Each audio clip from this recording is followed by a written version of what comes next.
Qu'est-ce qui peut combler le vide en nous?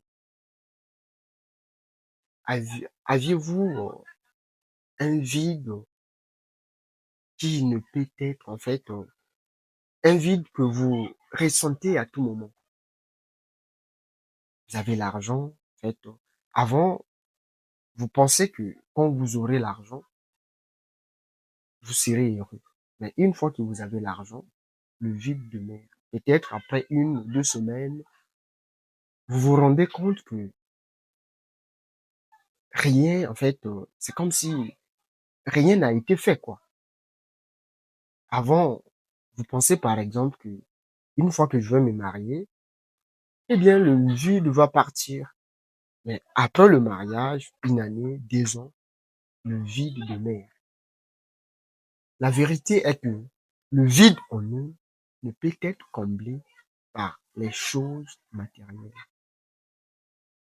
La dimension horizontale, qui est la dimension du temps, ne peut rien combler en nous. Le tout sans fond qui réside en chacun de nous ne peut être comblé que par l'infini. N'étant jamais dans l'illusion que le vide en vous peut être comblé par l'argent, peut être comblé par le mariage, peut être comblé par les voitures, bref, peut être comblé par les choses matérielles. Salomon, à la fin de sa vie, a dit, vanité de vanité, tout est vanité. En fait, cela veut tout simplement dire que à quoi bon tout cela? Rien n'a de sens. Après avoir eu des relations avec près de 1000 femmes, il a réalisé en tout cas, il n'y a rien. Dans le monde de la matière, tout passe. Rien n'est permanent. Rien n'est permanent dans ce monde de la matière. Même ton corps, en fait, il n'est pas permanent. Si ton corps t'appartient vraiment, tu peux le dire, et toi, ne vieillis pas. Il allait t'écouter. Mais si ton corps ne peut pas t'écouter, c'est un signe, c'est un fait que ton corps ne t'appartient pas. Et l'idée que quelque chose à l'extérieur peut remplir le vide en nous est une illusion. Ne tombe jamais dans cette erreur-là. Le vide en vous ne peut être rempli que par la source. Et cette source, elle est en vous. Cette vérité a été cachée par les élites depuis la nuit des temps. On nous a forcé à croire que Dieu, c'est un vieil homme à la barbe blanche qui se trouve quelque part dans les cieux, qui est colérique, qui, qui manifeste de la jalousie pour nous. C'est des mensonges. Celui dont tu cherches la vie en toi. Si c'était les salades, je n'allais pas me tenir ici pour vous parler comme ça. On a juste détourné ta perception du monde. En fait, dès qu'on programme une personne, dès qu'on te programme, si je te programme par exemple, alors tu m'appartiens. Et la programmation est ce qui est en train d'emmener la majorité des gens vers le chaos. Le vide en vous, je le répète, ne peut être comblé que par la source qui vit en vous.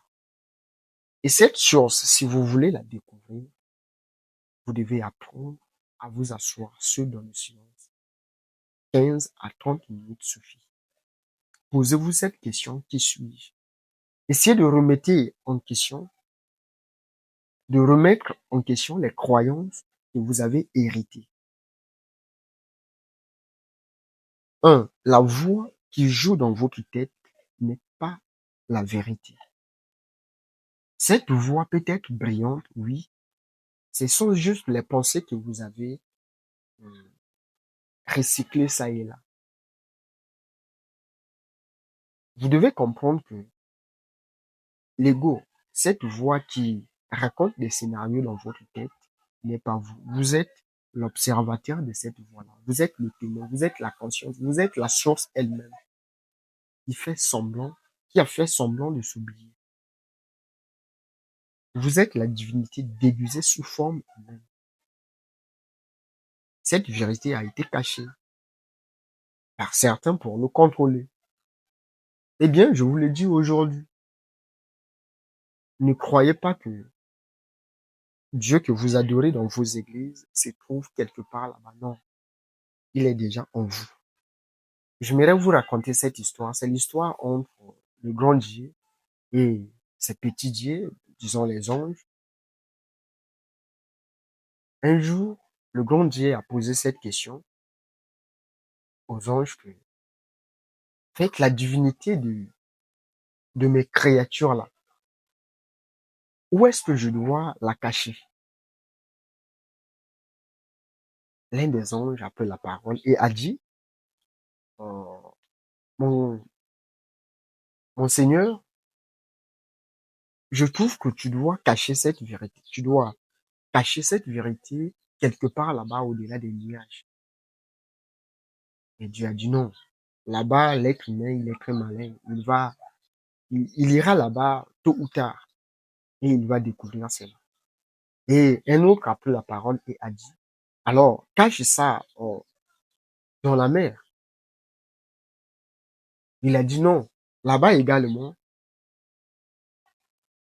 les êtres humains finiront par découvrir où se trouve la divinité. Je trouve que la meilleure place où on peut déposer cette force-là, c'est en eux-mêmes. Comme ça, ils vont commencer à le chercher ailleurs, ils vont commencer à aller sur les montagnes, ils vont commencer à créer dans les maisons, sans pourtant comprendre que cela se trouve en eux. Merci, si cette vidéo t'a plu, abonne-toi et surtout n'oublie pas de partager.